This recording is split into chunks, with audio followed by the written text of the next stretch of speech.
Здравствуйте, компания Прогресс Авто. Сегодня у нас небольшой обзор маленького трактора Янмарка Е3. Поступил у нас в продажу, приехал, помыли, снимаем. По состоянию резины, как обычно, остаток еще хороший на передней резине. Присутствуют мелкие трещинки, но это совсем не критично.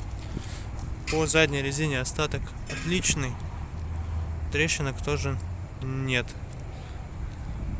Задняя навеска. Двухточка, понятное дело, на мелком тракторе, но фреза в комплекте, поэтому без проблем будет пахать огород. Остаток ножей такой вот.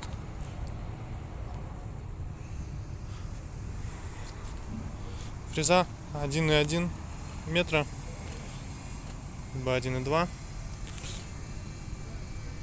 По правой стороне остаток задней резины также прекрасный, почти новая резина.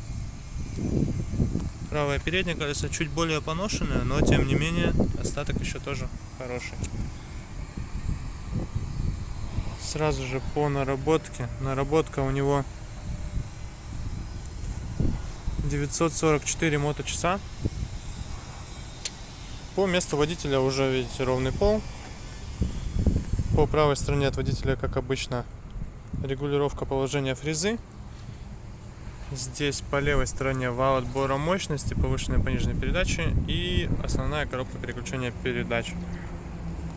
Все остальное, как обычно, фары, ручной газ, руль и небольшая приборная панель. Вот такой вот тракторок теперь у нас в продаже. Приезжайте, смотрите, будем рады показать. Очень удобный для небольших огородов маленький тракторочек, который сможет все это дело запахать и обработать.